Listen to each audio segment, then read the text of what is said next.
Marjorie Taylor Greene is retiring from Congress in a few weeks, and her schism with the Trump administration, as well as other far-right commentators, such as Tucker Carlson, Nick Fuentes, or Candace Owens, have been noticeably vocal against the president after being some of his biggest supporters.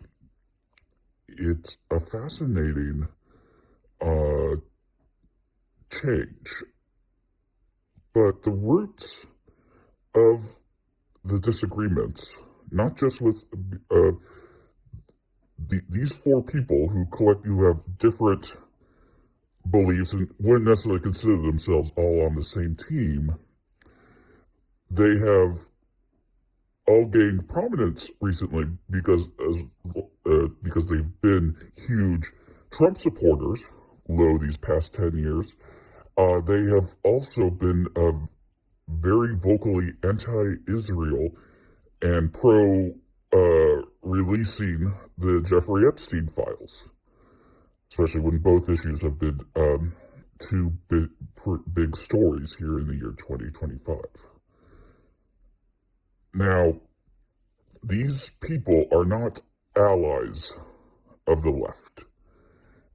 It is pretty clear that their long-run goal, is to establish themselves as prominent pundits, if not politicians, in a post-Trump America, which is going to happen eventually, just due to nature, and someone like Donald Trump can only be in office for so long, no matter how hard he resists that fact of nature.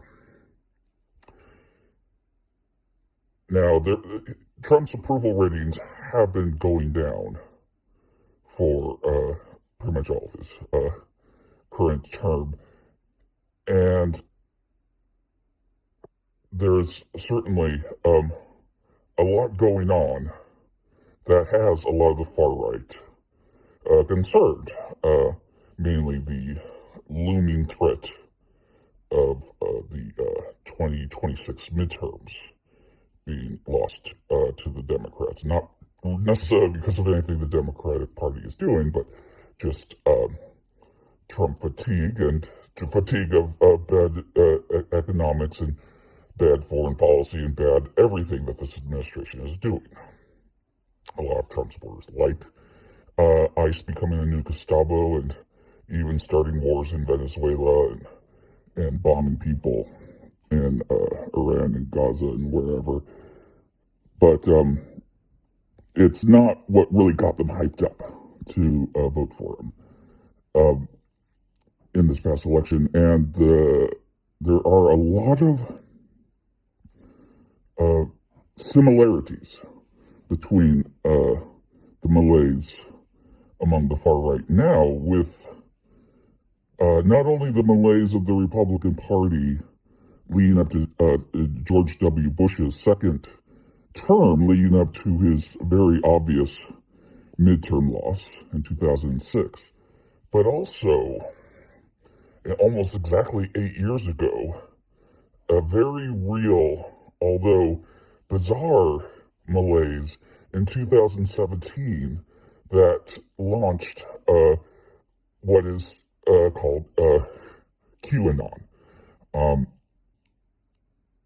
In his first election, Donald Trump ran not primarily, but very heavily on arresting Hillary Clinton and a lot of, encouraging and supporting a lot of conspiracy theories that involved what's now known as Pizzagate.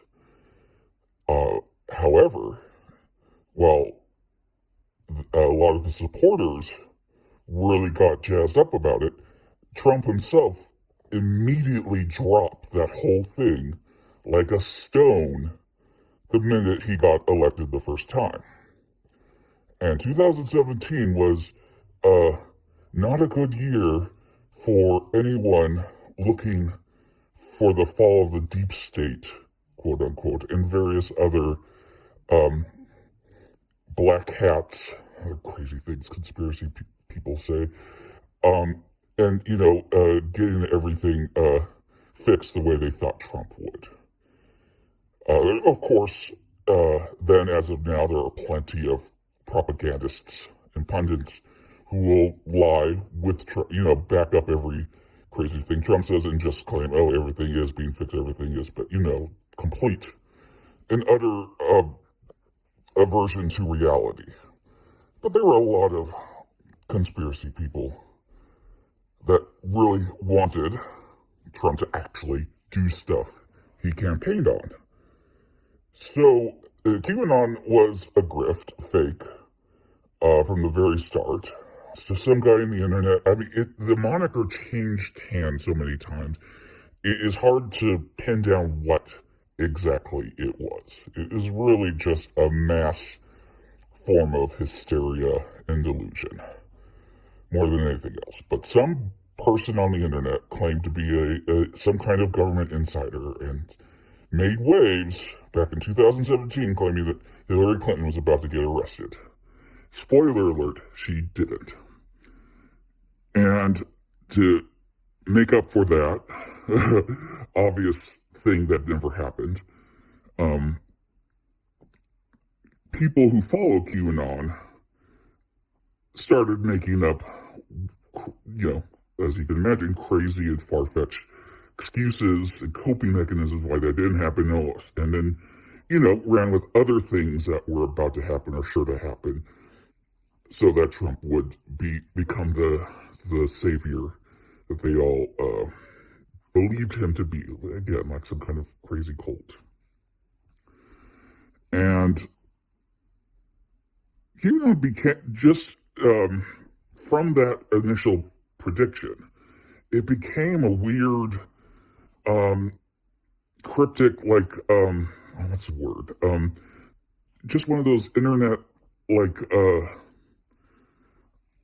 things where he would send out little, like riddles, cryptic, vague riddles, trying to help people, educate people, and enlighten them on various things. And not a lot of what QAnon posted actually was anything groundbreaking, of course, but the phenomenon just became a series of diehard QAnon supporters making up stuff, creating their own narratives, their false realities in their heads, and just really seeing what stuck. And I think a lot of that QAnon, what got so popular, is what he posted was vague enough and cryptic enough that people could just rewrite it to make it sound good to them. And then some of that stuff resonated with the rest of the group. And some stuff, and there are still people out there who, it's hard to tell what originated from QAnon and what was some other crazy conspiracy stuff that just kind of glommed into the QAnon multiverse. Like med beds. I don't even really know what it is. It's all very brain rot crap. But it just sucked in a lot of people, various stages of delusion. And it was all really built on the foundation of coping with the fact that Donald Trump was a lazy narcissist, fart that cared more about proclaiming how great he is other than actually making America great again. And with Pizzagate being swept under the rug at the start of his first term, a similar thing happened with the start of his second term, which was the promise to release the Epstein files. I think everyone who wasn't a diehard MAGA sycophant knew he wasn't really going to release the Epstein files. And right now, whatever is currently being released or about to be released is being heavily scrubbed and manipulated by the FBI. And a lot of right-wing, far-right supporters like, Marjorie Taylor Greene, like Nick Fuentes and Tucker Carlson, Candace Owens. Again, they're not all of the exact same beliefs about everything, but they also have a malaise and frustration about Trump clearly covering up the Epstein files, get his name on and protect other entities. And it's fun to watch from here on the left because this kind of crazy stuff is not something that really generates positive press going into an important midterm election. It's still, I know, 10 or 11 months away, but the QAnon stuff did not help the Republican Party in 2018, and I don't think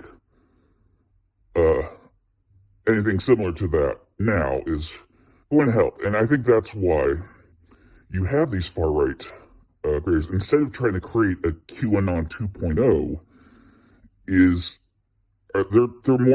they're more acting like rats abandoning a sinking ship.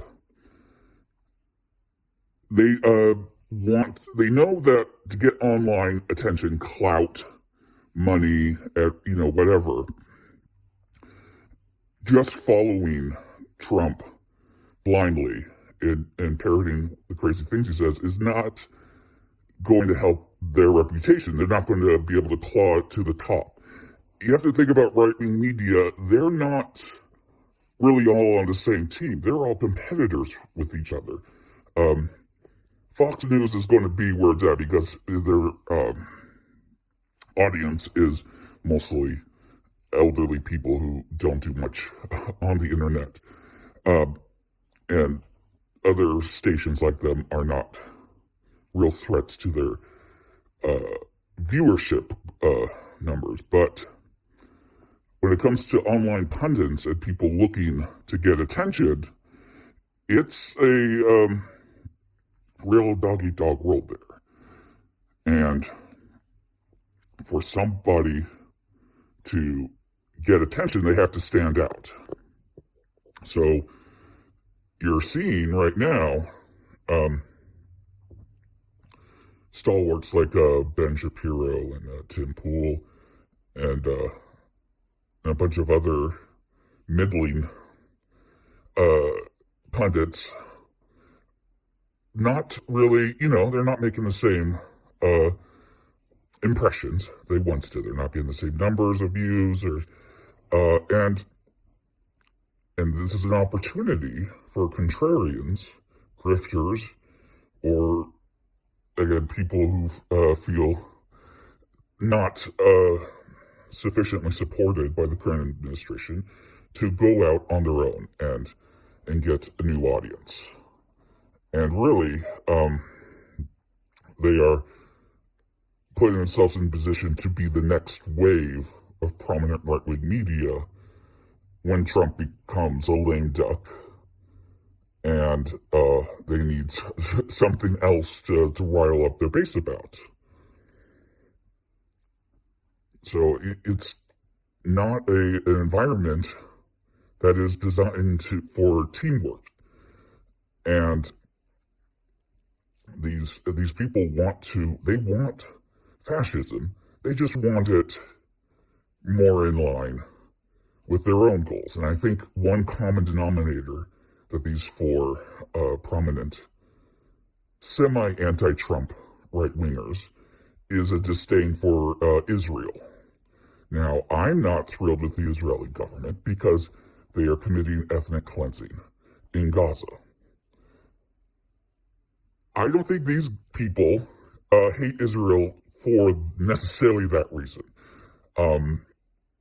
They see Israel as a big conspiracy of the deep state and they're true believers in the belief of this secret society of elites and various bad people controlling everything. The kind of stuff Alex Jones has been talking about. He would probably love to get on board with these groups, but he's professed his love for Trump too much. I think he's a little too old to be playing that game, and he's another one I think who's going to kind of lose his audience as he tries to tiptoe between conspiracies and supporting the current administration. These people want something worse than Trump, really. And they have to be, there's a concern because there's always going to be worse. Any kind of fascist movement, there is always, or cult, there is always going to be a faction that is prepared to, oppose the dear leader quietly behind the scenes if dear leader loses his effectiveness. And I think that's the beginning of what we're seeing here.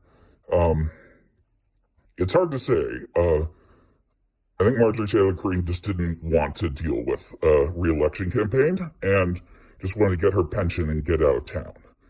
And these other commentators, they could wake up tomorrow and decide to go back to regular MAGA cheering and whatnot, like everyone else. Very few of these people have any real concerns about consistency. But it's something to keep an eye on. Right now, any kind of schism is good because Trump is a narcissist. He needs everyone to love him and to see him as an all-powerful dictator. He wants that power, which is a bad thing, which is why he needs to be resisted. But any kind of resistance to him, even amongst his most favorite, most loyal cultists, is attacked, and that's not, in the long run, not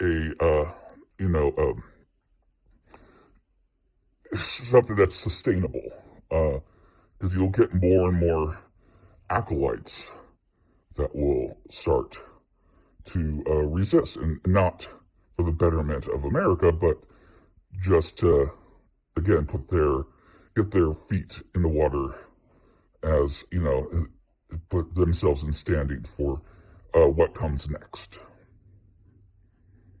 So it has to be monitored, and be concerned about when the next, especially as the drive towards the 2028 presidential elections begin, and seeing how I think those elections are still going to happen. I don't think Trump is powerful enough to completely do away with elections and stay in power indefinitely. He wants to, and you never know when enough stuff will happen where he will actively pursue those goals, but I don't think he will be successful right now, as everything stands right now. And I think these four far-right people, politicians and pundits, are aware of that and are aligning themselves accordingly. So just keep on lookout. You can still enjoy the chaos, enjoy the disruption, but keep your head on a swivel, because the next round of MAGA could be just around the corner. More to come.